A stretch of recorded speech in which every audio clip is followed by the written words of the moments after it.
Ben, there's been a lot of talk about a housing bubble, particularly, from the Fed, from all sorts of different places. Can you give us your view as to whether or not there is a housing bubble out there?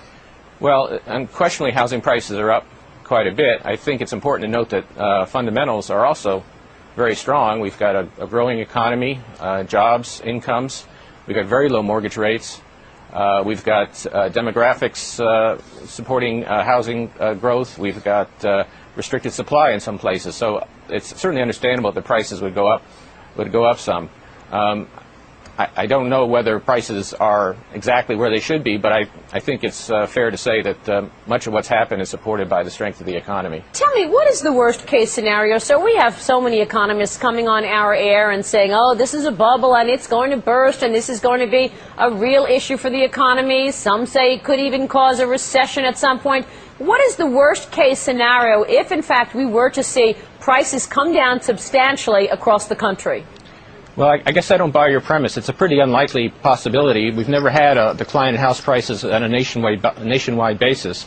So what I think is more likely is that house prices will slow, maybe stabilize, might slow consumption spending a bit. I don't think it's going to drive the economy too far from its full employment path, though. So would you agree with Alan Greenspan's comments recently that we've got some areas of the country that are seeing froth, not necessarily a national situation, but certainly froth in some areas? You can see some types of speculation, investors turning over condos quickly. So those sorts of things you see in some local areas.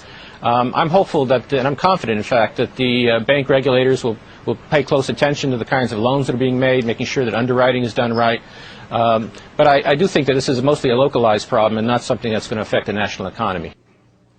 This scenario envisions that consumer spending, supported by rising incomes and the recent decline in energy prices, will continue to grow near its trend rate, and that the drag on the economy from the housing sectors will gradually diminish.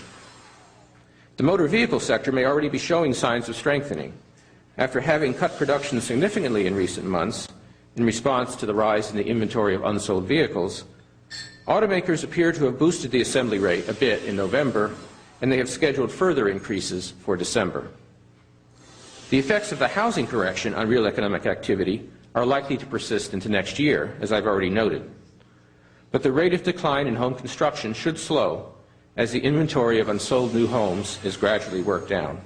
There's plenty of liquidity out there. He said he did not sense a lack of liquidity in the market. And he said we're monitoring the markets, but didn't really make any conclusions. So he went as far as he had to go, but not further. He also calmed the fears about the subprime market, which were rippling through Wall Street yesterday, and said we're taking a look at it, but right now it doesn't seem to be an issue, but we're watching it, certainly. Yeah, that's exactly right. So let's first take a listen to what Ben Bernake had to say about the economy.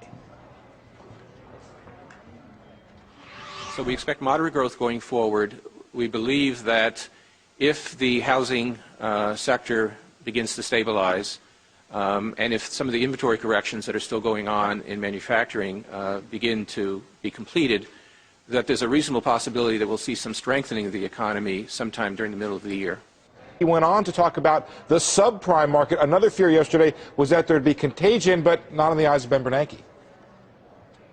Our assessment is that there's not much indication at this point that subprime mortgage issues have spread into the broader mortgage market, which still seems to be healthy, and the lending side of that still seems to be healthy.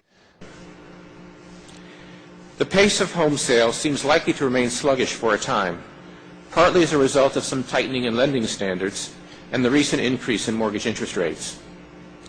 Sales should ultimately be supported by growth in income and employment, as well as by mortgage rates that, despite the recent increase, remain fairly low relative to historical norms. However, even if demand stabilizes as we expect, the pace of construction will probably fall somewhat further as builders work down the stocks of unsold new homes. Thus, declines in residential construction will likely continue to weigh on economic growth over coming quarters, although the magnitude of the drag on growth should diminish over time. The global economy continues to be strong. Supported by solid economic growth abroad, U.S. exports should expand further in coming quarters. Overall, the U.S. economy appears likely to expand at a moderate pace over the second half of 2007, with growth then strengthening a bit in 2008 to a rate close to the economy's underlying trend.